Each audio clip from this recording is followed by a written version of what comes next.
He spoke to you from the point of view of eternity, but you understood him from the point of view of time. These are the words of John Thaler, a spiritual teacher of the 14th century and student of Meister Eckhart. Meister Eckhart lived between 1260 and 1327. He was a Dominican scholar, a popular preacher, and a teacher in Paris, Strasbourg, and Cologne. Today, he is one of the most powerful influences on the cutting edge of Christian mysticism and a key link between Eastern and Western insights into the evolution of human consciousness. The Church excommunicated this German master, even though he claimed to be its loyal son to the end of his days. But his experience of God soared so high that it transcended the need for priests and sacraments, or at least gave that impression.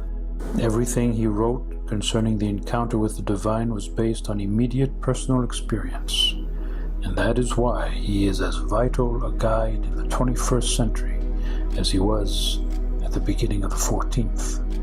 The times in which he spoke such radical and original words were very much like our own. A great spiritual upheaval was taking place. There was a movement called Liberty of Spirit, ancestor to our New Age approach to awakening.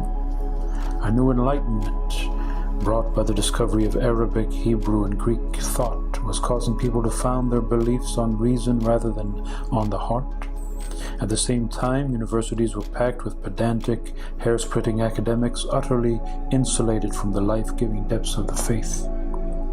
The Church itself had lost prestige as the Pope's authority was called into question and the selling of indulgences made grotesquely clear the financial lusts of the institution.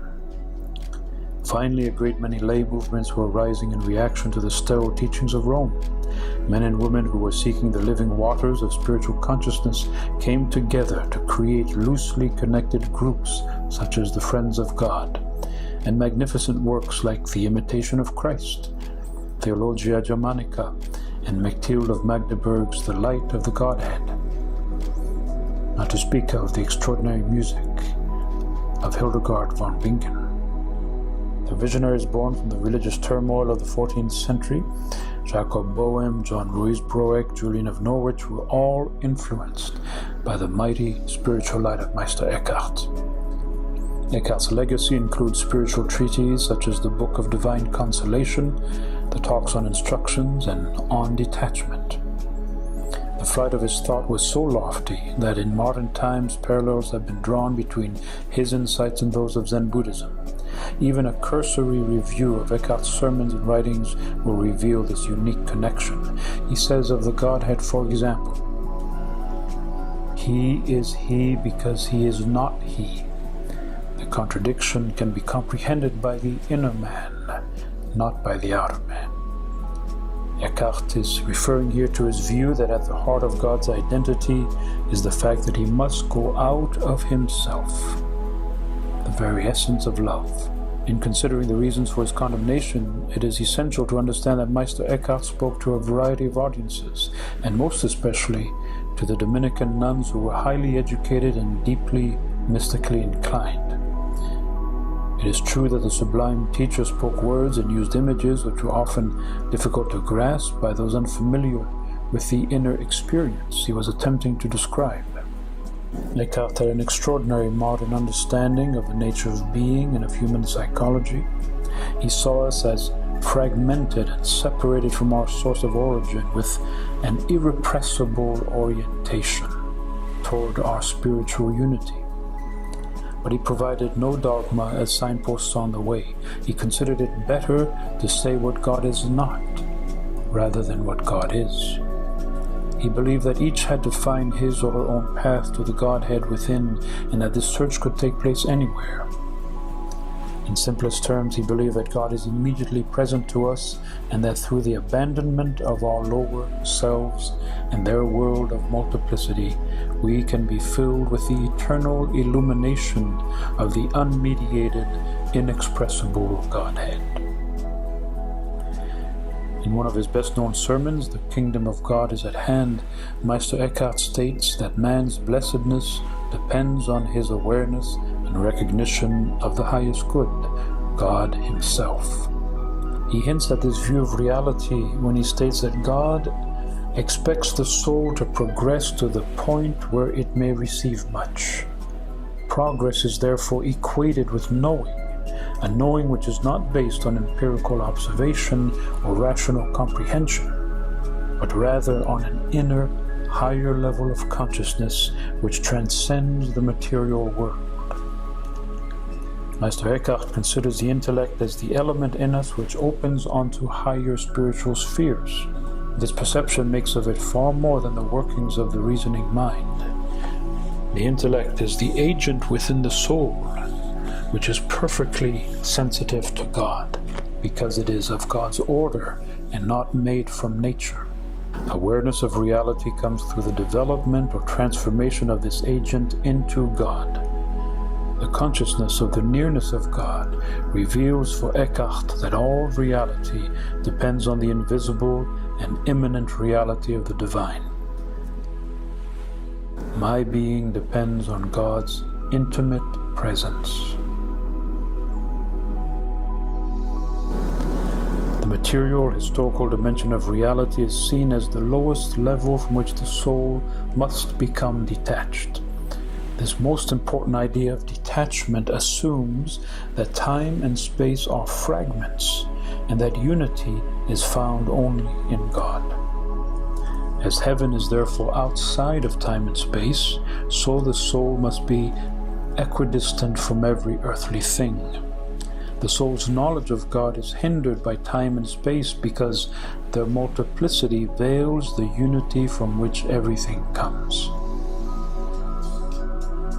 He says, "If I am to know true being, I must know it where it is being itself, and that is in God, and not where it is divided among creatures." Knowing God outside of time and space means knowing God in His fullness, in His purity. For Eckhart, this is the kingdom of God, the state of being in which all creation is known in its essence, the origin and home of the soul. The ascent of the soul to the kingdom of God is an inward journey. He says, God is within, we are without. Eckhart asserts that if sticks and stones knew God in His immanent presence, they would be as blessed as the angels. He suggests that the only difference between a stick and a human being is precisely in this matter of knowing God's nearness. This consciousness is not a matter of instruction, but of inner experience or recognition. When the kingdom appears to the soul and it is recognized, there is no further need for preaching or instruction. This capacity to live in the kingdom now, or outside of time while still in time, is possible for humanity. The key is the annihilation of the will with its blindness and misconceptions through detachment and surrender. Such a life is only possible through a stripping away of all differences between the center of the inner man and its source, the Godhead. You must be empty so that you may be filled. Eckhart reveals here the danger of mysticism for the Church as an institution and power structure in the world when he insists that God is equally near to everything and every place, and that a person knows Him only when they know how to see Him under all circumstances. To sit in church and recognize Him is due to man's defective nature. Eckhart's mysticism is radically immanent and centered on an unmediated relationship to reality. Detachment from temporality requires that the soul be so firm and steady in God that nothing can penetrate it. This renunciation of the material world does not come from a Gnostic concept of evil inherent in matter, but from a view of true being outside of time and infinitely superior and removed from corporal beings. and the illusions arising out of this fragment of reality. Nothing from without must separate the spiritually ascending soul, including itself. The consciousness of God excludes the consciousness of oneself until one finds oneself again in God.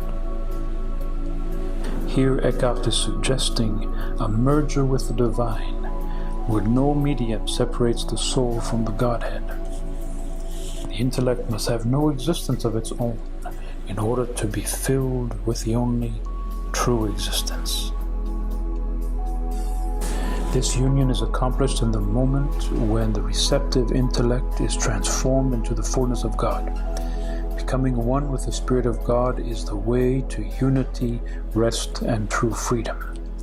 For Eckhart, God is always near to us, and we are far from Him to the extent that we are lost in the passions, in the senses, and in the fragmentation which we take to be ourselves. The transformations which Christians undergo recreate them into the indistinct oneness of the Creator. Grace conforms them to Christ in a way that leaves no separation between the Word and the creature. The dwelling among us of the Word made flesh is the entrance of the uncreated into the emptied created, of eternity into time. Eckhart avoids what church dogma would consider heresy by distinguishing between the only begotten, the natural Son of God, and those begotten from a rebirth that leads to conformity with this divine nature. The difference makes us sons by adoption, though Eckhart insists that our natures are fused with the divine nature. He further clarifies this point by stating that Christ is the Father's image, whereas we are made in the image of the Trinity. In other words, Christ is the likeness of the hidden Godhead, while we are the likeness of the first emanation. There is no trace here of a univocal identification between the witness and the witnessed. Eckhart underscores the continuity between nature and the eternal. The properties of the things of nature do in fact teach that which is found in the Holy Scriptures. As the soul is united to the flesh in order to form a human being, so too does the Word dwell in every work of nature.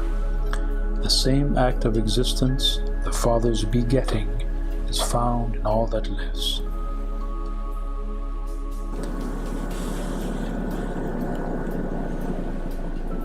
An iron bar heated by fire becomes at least as hot as the fire, so does the soul born from the Spirit become capable of performing works of the Spirit. This insight assumes an absorption of the lower into the higher, in which the lower is utterly consumed. The lower actually becomes the higher. When the Word made flesh dwells within us, we become directly present to the glory of the unbegotten. We see His glory, and therefore we are His glory. This is how Eckhart understands the fullness of our joy. As with wood and fire, we too can enter into a higher form and glow with the very glow of holiness itself. This is the birth of the Son in the soul, the unmediated first emanation of the Godhead in an individual.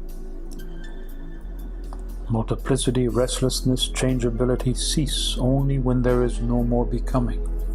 As with the pain of physical birth, there is initially a painful unlikeness that resists change. When birth takes place, or when the wood has received the form of fire, the generation raises the lower substance into the begetting realm, which transcends time and creation. The birth within, which forms Christ in the soul, makes us sons of God, because every unlikeness has been cast off. Then we are no longer troubled by many things, like Martha the sister of Lazarus, but we will have chosen, like Mary, the other contemplative sister, the best part, which will not be taken away from us. This choice, which is actually a receptivity created by detachment and humility, allows us to ask in the Son's name, which is a state of experiencing the divine in an inward silence, where there is nothing more to ask. To achieve union with God, which is actually to receive God, there can be no medium between the soul and the Godhead. The intellect, therefore, must have no existence of its own in order to be filled with the only true existence. Meister Eckhart believes that when this emptying is achieved, the soul is lifted up to God and established in an eternal turning away from all sin. God's presence then shines through this emptiness and reveals Him in all that the Christian sees and does. He leaves us with these words: "You ought to sink down out of all your yourness and flow into Hisness, and yours and His ought to become one mind, so completely that you with Him perceive forever His uncreated isness and His nothingness, for which there is no name."